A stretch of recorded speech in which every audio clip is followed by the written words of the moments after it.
Alexa, do you ever encounter situations where you see one or both parents acting in a manner that is ultimately very destructive to the child and basically parental and child relationships? For the most part, on a daily basis, yeah. We've had cases where parents do things, they justify them as things that they think they have to do in order to help their case, right? Mm-hmm. So they'll put their child in the middle. They'll talk to their child about the litigation. They'll show the child, this is the proposed parenting plan from your dad or from your mom. What do you think? Things of that nature that directly impact the child that the child doesn't need to be involved in. Mm-hmm. So, I mean, I've had cases where, say it's was a divorce, the parties were co-parenting fine, and then one parent just decides to move across the country. Mm-hmm. Or because, they met somebody and they wanted to start that, really want to start that relationship or whatever, they just deny visitation completely. Mm-hmm. They cut off all communication between the child and the parent. They show the child videos of arguments that they had with the other parent 4 or 5 years ago that ultimately pit that child against the other parent because now they're seeing that relationship was that way. So they start to misremember things, or they start thinking of memories that they really never had that were so negative with the other parent that now they don't want to see the other parent. Now, something that we unfortunately are seeing more these days are parents involving children in things like forensic interviews with certain claims. Have you seen that? Yeah. I had a case a couple years ago. You and I had a case a couple years ago that one parent was adamant that the other parent was, abusing the children.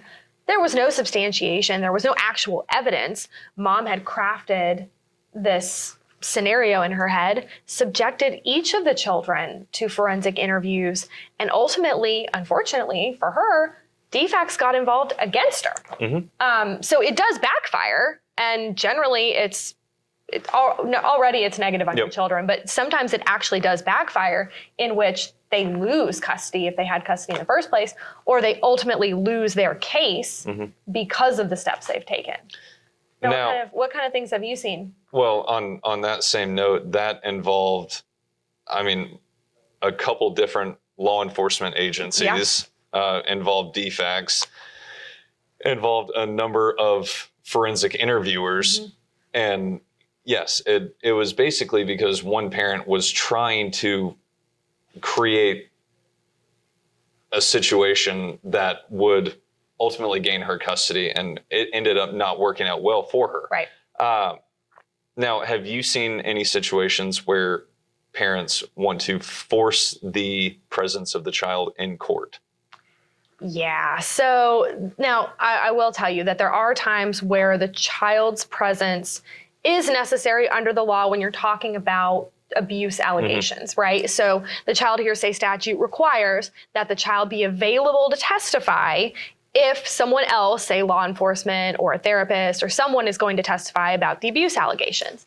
Now, the other person can waive the child or children's presence because ultimately subjecting a child to cross-examination isn't in their best interest, particularly if they're a child of abuse. But I have had the occasion, Patty and I had a case several years ago where the other side refused to waive their presence. And in fact, the children were forced into court. Fortunately, not in open court. The judge was very empathetic and spoke with them in chambers, and that's what a lot of judges would do. Most wouldn't put them on the stand. But it was likely very traumatizing for children who were already traumatized. Yep. Have you had, have you ever had anyone where the children were actually subpoenaed to court? I have not. I know other people in this firm have had situations like that. And look, we are certainly not therapists, not psychologists, nothing of that sort.